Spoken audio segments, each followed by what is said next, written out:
प्यारे साथियों नमस्कार।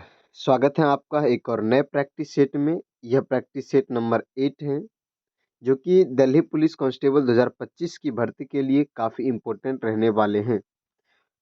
यह mock test paid mock test है, जो कि टेस्ट रैंकिंग ऐप और सिलेक्शन वे ऐप पर उपलब्ध है और उसका हम फ्री में सॉल्यूशन यहाँ पर करवा रहे हैं। जीएस पोर्शन से 50 क्वेश्चंस आते हैं और इस सेट में आपको 50 इम्पोर्टेंट क्वेश्चंस देखने को मिलने वाले हैं। तो चलिए वीडियो को करते हैं स्टार्ट। एंड पहला प्रश्न है, विश्व रोटारैक्ट दिवस कब मनाया जाता है? विश्व रोटारैक्ट दिवस जो है यह 23 मार्च को मनाया जाता है। ऑप्शन नंबर ए राइट हो जाएंगे, 23 मार्च।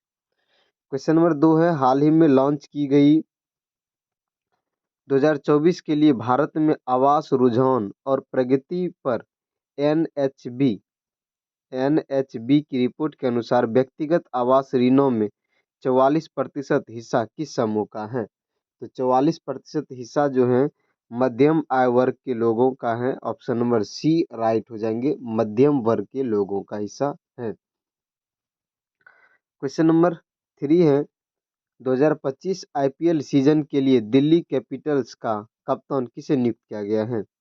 2025 सीजन के लिए दिल्ली कैपिटल्स के कप्तान अक्षर पटेल बने थे। ऑप्शन नंबर जो है डी राइट हो जाएंगे, अक्षर पटेल।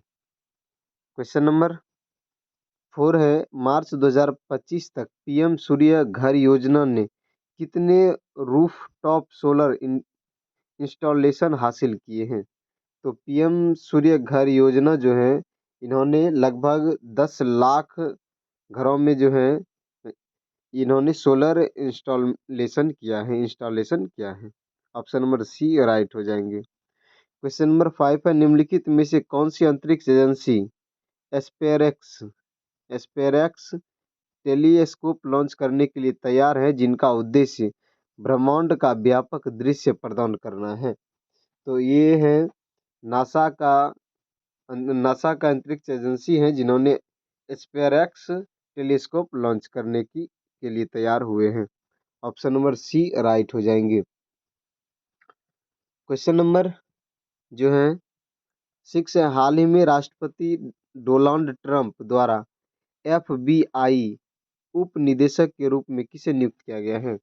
डोनाल्ड ट्रंप द्वारा एफबीआई उप निदेशक के रूप में डैन बोनिंगो को डैन बोनिगो को नियुक्त किया गया है। ऑप्शन नंबर बी राइट हो जाएंगे, डैन बोगिनो। क्वेश्चन नंबर 7 है, हाल ही में किस राज्य ने हाल ही में गंभीर आपराधिक मामलों में गवाहों की सुरक्षा के लिए गवाह सुरक्षा योजना शुरू की है?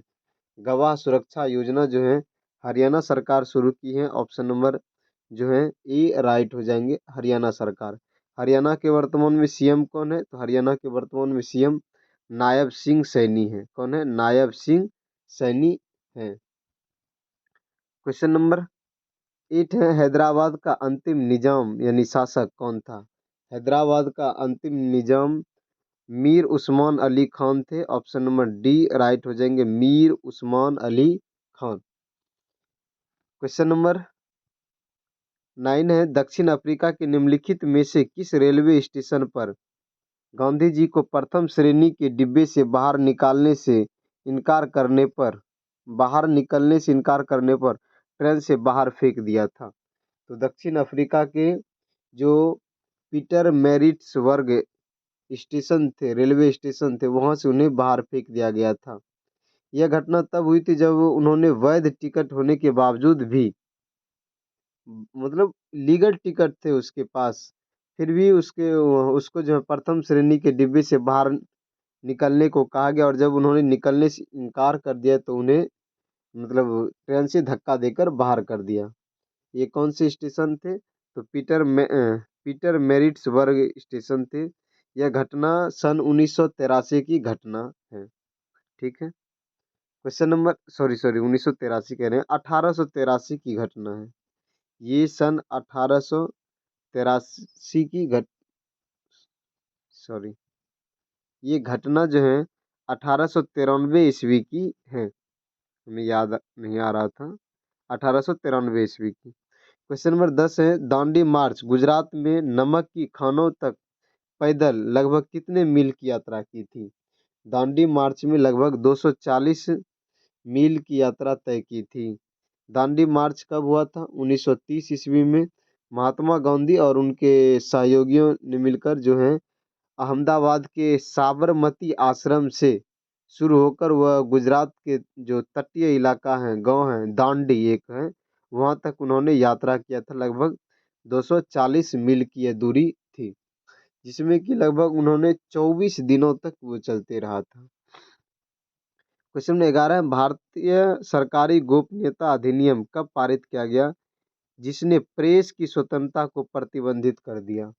प्रेस की स्वतंत्रता को प्रतिबंधित किया था ये कब? 1904 ईस्वी में। ऑप्शन नंबर ए राइट हो जाएंगे 1904। 1904 में उस समय जो थे भारत के वायसराय कौन हुआ करते थे? Lord Curzon. कौन? लॉर्ड कर्जन हुआ करते थे। उन्हीं के समय भारतीय आधिकारिक गोपनीयता अधिनियम पारित हुआ था। क्वेश्चन नंबर 12 है, ऋग्वेद में मंत्रों को सामान्यतः क्या कहा जाता है? ऋग्वेद में जो है मंत्रों को सामान्यतः क्या कहते हैं? तो इसे सूक्त कहते हैं। ऑप्शन नंबर जो है बी राइट हो जाएंगे, सूक्त कहते हैं। क्वेश्चन नंबर 13 है, 1857 के विद्रोह की शुरुआत किसने की? 1857 के विद्रोह की शुरुआत मंगल पांडे ने की थी। ऑप्शन नंबर जो है डी राइट हो जाएंगे, मंगल पांडे। इनकी शुरुआत 10 मई 1857 को हुआ था। 10 मई 1857 को ये आंदोलन जो है प्रारंभ हुआ था। ठीक है, नेक्स्ट क्वेश्चन है, क्वेश्चन नंबर 14, निम्नलिखित में से आंग्ल मैसूर युद्ध किस युद्ध के साथ समाप्त हुई? आंग्ल मैसूर युद्ध जो है ये सेरिंगपट्टम का युद्ध से समाप्त हुआ था। ऑप्शन नंबर जो है बी राइट हो जाएंगे। क्वेश्चन नंबर 15 है, निम्नलिखित में से कौन दक्कन की सबसे छोटी सल्तनत थी? दक्कन की सबसे छोटी सल्तनत विदर सल्तनत थी। ऑप्शन नंबर जो है सी राइट हो जाएंगे, विदर सल्तनत सबसे छोटी सल्तनत थी। क्वेश्चन नंबर 16 है, नागार्जुन गुफाएं कहाँ स्थित है? नागार्जुन गुफा जो है यह बिहार में स्थित है। ऑप्शन नंबर जो है डी राइट हो जाएंगे, बिहार। नागार्जुन गुफा भारत के जो है बिहार में है और बिहार के नालंदा शहर में ये स्थित है। ये बहुत ही प्राचीन गुफा मतलब पहाड़ियों पर स्थित है। क्वेश्चन नंबर 17 है, 2011 की जनगणना के अनुसार निम्नलिखित में से किस राज्य में साक्षरता दर सबसे अधिक थी? तो साक्षरता दर सबसे अधिक किस राज्य में? केरल में थी। ऑप्शन नंबर बी राइट हो जाएंगे, केरल। लगभग 93.91% वहाँ की साक्षरता दर थी। क्या की? केरल की साक्षरता दर। क्वेश्चन नंबर 18 है, महानंदा वन्य जीव अभयारण्य पश्चिम बंगाल के किस जिले में स्थित है? महानंदा वन्य जीव अभयारण्य ये पश्चिम बंगाल में है और पश्चिम बंगाल के दार्जिलिंग जिले में स्थित है। ऑप्शन नंबर बी राइट हो जाएंगे, दार्जिलिंग जिले। नेक्स्ट क्वेश्चन है, रेणुका झील किस राज्य में स्थित है? रेणुका झील हिमाचल प्रदेश में स्थित है। ऑप्शन नंबर सी राइट हो जाएंगे, हिमाचल प्रदेश। इसे जो है रेणुका झील को 2005 ईस्वी में राम साइट के रूप में इसे रामसर साइट के रूप में इसे नामित किया गया है। नेक्स्ट क्वेश्चन है, क्वेश्चन नंबर 20 है, निम्नलिखित में से कौन सा भारत का सबसे ऊंचा बांध है? भारत का सबसे ऊंचा बांध टिहरी बांध है। ऑप्शन नंबर बी राइट हो जाएंगे, टिहरी बांध जो है भारत का सबसे ऊंचा बांध है। और यह जो है टिहरी बांध ये किस राज्य में पड़ता है? तो उत्तराखंड में। उत्तराखंड में यह टिहरी बांध है। अगर पूछा जाए किस नदी पर है तो यह भागीरथी नदी पर। किस नदी पर? भागीरथी नदी पर स्थित यह एक बांध है और ऊंचा बांध है भारत का। क्वेश्चन नंबर 21 है, 42वें संविधान संशोधन अधिनियम 1976 द्वारा कितने मौलिक कर्तव्य जोड़े गए थे? तो 42वां संविधान संशोधन 1976 द्वारा जो है 10 मौलिक कर्तव्य जोड़े गए थे। ऑप्शन नंबर जो है बी राइट हो जाएंगे 10 मौलिक कर्तव्य। नेक्स्ट क्वेश्चन है, राज्य नीति के निर्देशक सिद्धांत किस अनुच्छेद के अंतर्गत आते हैं? राज्य नीति के निर्देशक सिद्धांत आर्टिकल जो है 36 से 51 के अंतर्गत आते हैं। ठीक है। नेक्स्ट क्वेश्चन है, क्वेश्चन नंबर 23 है, भारत के मूल संविधान में कितने अनुच्छेद और अनुसूचियां हैं? भारत के मूल संविधान में 395 अनुच्छेद और 8 अनुसूचियां हैं। ऑप्शन नंबर बी राइट हो जाएंगे, 395 अनुच्छेद 8 अनुसूचियां। क्वेश्चन नंबर 24 है, कौन सा अनुच्छेद अल्पसंख्यकों के हितों के संरक्षण के लिए है? अल्पसंख्यक के हितों के संरक्षण के लिए आर्टिकल 29 है। ऑप्शन नंबर डी राइट हो जाएंगे, अनुच्छेद 29।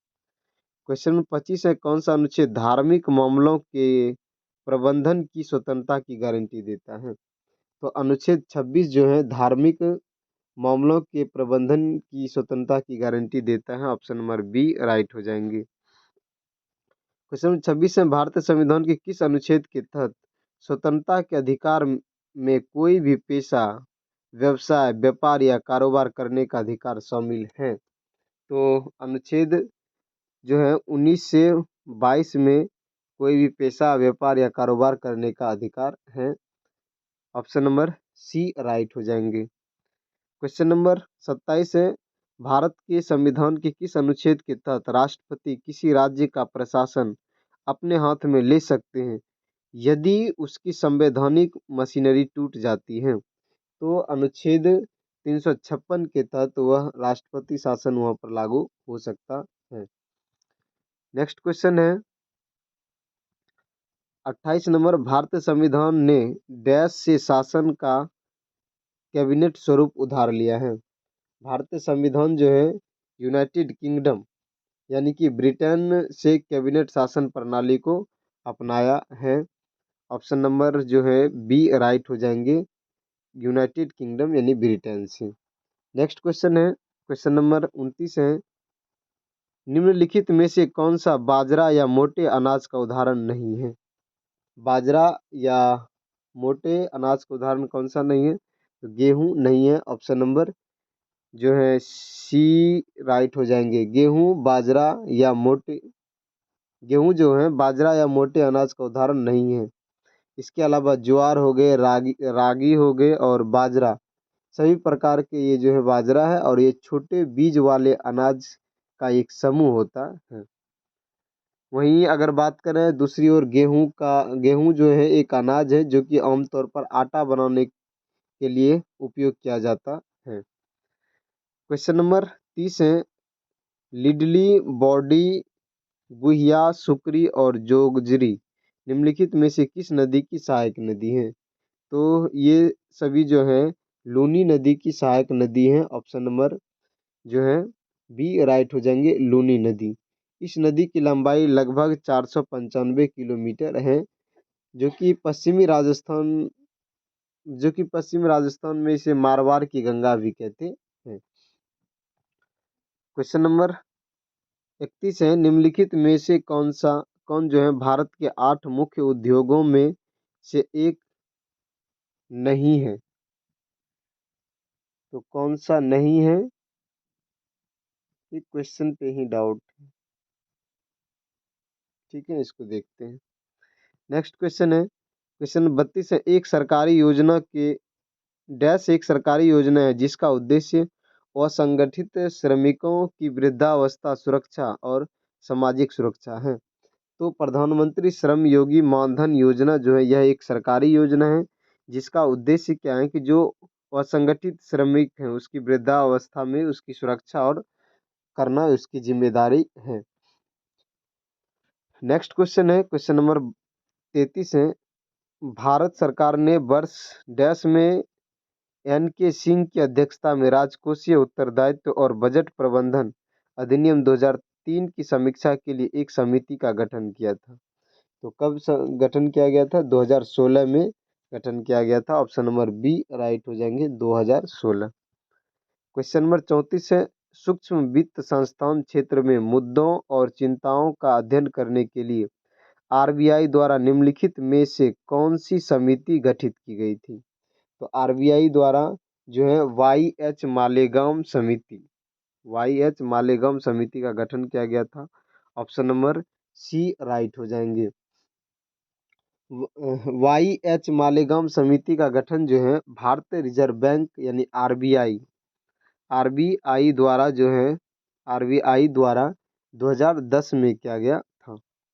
नेक्स्ट क्वेश्चन है 2014 में आरबीआई से बैंक लाइसेंस प्राप्त करने वाला देश का पहला माइक्रो फाइनेंस संस्थान कौन सा था? तो ये थे Bandhan financial services private limited. Option number B right हो जाएंगे। क्वेश्चन नंबर 36 है यदि अपवर्तनांक का मान बढ़ता है तो, अगर अपवर्तनांक का मान बढ़ता है तो प्रकाश की दिशा में विचलन बढ़ता है। ऑप्शन नंबर जो है कौन सा राइट हो जाएंगे? सी राइट हो जाएंगे। नेक्स्ट क्वेश्चन है शक्ति की इकाई को क्या कहा जाता है? शक्ति की इकाई को वाट कहते हैं। ऑप्शन नंबर यानी वाट जो है शक्ति की इकाई है। ऑप्शन नंबर ए राइट हो जाएंगे। क्वेश्चन नंबर 38 है निम्नलिखित में से जीवों का कौन सा समूह मृत और सड़ते जीवों के विघटन में शामिल है? तो कौन से हैं? तो अपघटक जो होते हैं वह मृत और सड़ते जीवों के विघटन में शामिल हैं। ऑप्शन नंबर बी राइट हो जाएंगे। इस समूह में जीवाणु, कवक ये जैसे के साथ साथ केचुआ सब भी आ जाते हैं। क्वेश्चन नंबर 39 है निम्नलिखित में से कौन रक्त के प्लाज्मा के समान है लेकिन रंगहीन है और इसमें प्रोटीन कम होता है? तो कौन से हैं? तो लिम्फ्स जो हैं, कौन से? लिम्फ्स रक्त के प्लाज्मा के समान है लेकिन ये रंगहीन होता है और इसमें प्रोटीन बहुत कम मात्रा में होता है। क्वेश्चन नंबर 40 है जब मैग्नीशियम को हवा की उपस्थिति में जलाया जाता है तब बनने वाला उत्पाद है। तो जब हवा की उपस्थिति मैग्नीशियम को जलाते हैं तब मैग्नीशियम ऑक्साइड का निर्माण होता है। ऑप्शन नंबर डी राइट हो जाएंगे, मैग्नीशियम ऑक्साइड। क्वेश्चन नंबर 41 है निम्नलिखित में से कौन सा पुरस्कार नृत्य और संगीत के क्षेत्र में नहीं दिया जाता है? तो द्रोणाचार्य पुरस्कार जो ये है यह नृत्य और संगीत के क्षेत्र में नहीं दिया जाता है, बल्कि ये जो है यह पुरस्कार जो है खेल के क्षेत्र में दिया जाता है। इस पुरस्कार की जो स्थापना हुई थी 1985 ईस्वी में हुआ था। ठीक है, विशेषकर ये एथलीट सब जो होते हैं उसमें ये पुरस्कार दिया जाता है। नेक्स्ट क्वेश्चन है कौन सा त्यौहार भगवान कृष्ण के जन्म के रूप में मनाया जाता है? तो जन्माष्टमी जो है ये भगवान कृष्ण के जन्म के रूप में मनाया जाने वाला एक त्योहार है। यह जो है त्योहार श्रावण माह जो होते हैं, सावन माह जिसे कहते हैं, श्रावण माह के कृष्ण पक्ष की अष्टमी तिथि को मनाया जाता है। कृष्ण पक्ष की अष्टमी तिथि को यह मनाया जाने वाला त्योहार है। लगभग ये अगस्त महीने में के आसपास होते हैं। क्वेश्चन नंबर 43 अंतर्राष्ट्रीय ओलंपिक समिति की स्थापना डैश में हुई थी? अंतर्राष्ट्रीय ओलंपिक समिति की स्थापना 1894 ईस्वी में हुई थी। ऑप्शन नंबर ए राइट हो जाएंगी, 1894। नेक्स्ट क्वेश्चन है बुंदू खान दिल्ली घराने के डैश वादक थे? बुंदू खान का संबंध जो है सारंगी से है। ऑप्शन नंबर ए राइट हो जाएंगे, ये सारंगी वादक थे। अगर पूछ ले इसका घराने कौन से थे तो बुंदू खान का दिल्ली घराना से संबंध था। क्वेश्चन नंबर 45 है कालबेलिया नृत्य जिसे सपेरा नृत्य के नाम से भी जाना जाता है वह डैश का लोक नृत्य है? तो कालबेलिया नृत्य जो है यह राजस्थान का लोक नृत्य है। ऑप्शन नंबर जो है कौन सा? बी राइट हो जाएंगे, राजस्थान। क्वेश्चन नंबर क्या क्वेश्चन नंबर 46 है बिहार, उत्तर प्रदेश आदि कुछ भारतीय राज्यों में बच्चे के जन्म पर गाए जाने वाले लोक संगीत को क्या कहते हैं? तो इसको सोहर कहा जाता है। ऑप्शन नंबर डी राइट हो जाएंगे। सोहर जो है बिहार और उत्तर प्रदेश के आदि यानी कि और भी कुछ ऐसे राज्य हैं जहाँ पर कि बच्चों के जन्म पर गाया जाने वाला एक लोक नृत्य होता है, लोक संगीत है। क्वेश्चन नंबर 47 है निम्नलिखित में से किस खेल में आक्रमणकारी खिलाड़ी को रेडर कहा जाता है? तो किस खेल में? तो कबड्डी के खेल में जो आक्रमणकारी खिलाड़ी होते हैं उसे रेडर कहते हैं। ऑप्शन नंबर जो है बी राइट हो जाएंगे। क्वेश्चन नंबर 48 है, अंतर्राष्ट्रीय पतंग महोत्सव किस राज्य का लोकप्रिय सांस्कृतिक महोत्सव है? अंतर्राष्ट्रीय पतंग महोत्सव जो है गुजरात का एक सांस्कृतिक महोत्सव है। ऑप्शन नंबर बी राइट हो जाएंगे, गुजरात। क्वेश्चन नंबर 49 है, निम्नलिखित में से किसने कुली उपन्यास लिखा था जो अमानवीयता के कारण होने के कारण सामाजिक दुख पर केंद्रित था? तो ये जो थे क्या, कुली, ये मुल्क राज आनंद की उपन्यास है। ऑप्शन नंबर जो है डी राइट हो जाएंगे, मुल्क राज आनंद। ये पुस्तक जो है कुली, ये 1936 ईस्वी में प्रकाशित हुआ था। ठीक है, नेक्स्ट क्वेश्चन है क्वेश्चन नंबर 50 और ये लास्ट प्रश्न है। अल बरूनी द्वारा अरबी भाषा में लिखी गई पुस्तक किताब उल हिंद को डैश अध्यायों में विभाजित किया गया था? तो ये लास्ट प्रश्न है और इसका जवाब आपको कमेंट बॉक्स में देना है कि इसका राइट आंसर क्या होगा। आप इस क्वेश्चन का ज़रूर, चाहे जहाँ से रिसर्च कर सकते हैं, गूगल से या जहाँ से रिसर्च कर सकते हैं, आप ज़रूर इसका रिसर्च कीजिए और उसका आंसर दीजिए। बाकी अगर किसी भी एग्ज़ाम के, आप कॉम्पिटिटिव एग्ज़ाम की तैयारी कर रहे हैं, तो आपके लिए इकोनॉमिक्स जो कि एक हार्ड सब्जेक्ट होता है, उसका मोस्ट इम्पोर्टेंट रिपीटेड क्वेश्चंस जो बार बार एग्जाम में पूछे जाते हैं, उसका टोटल 101 क्वेश्चंस लेके आ रहे हैं इसी चैनल पे, जो कि काफ़ी इम्पोर्टेंट रहने वाले हैं। तो थैंक यू दोस्त। बाकी पीडीएफ के लिए आप हमारे टेलीग्राम चैनल को ज्वाइन कर सकते हैं। एंड यह वीडियो आपको कैसा लगा आप कमेंट में ज़रूर बताइएगा, अपना फीडबैक ज़रूर दीजिएगा, ताकि हम अगर कोई मिस्टेक हुआ है तो अगले में हम सुधार कर सकें। Thank you.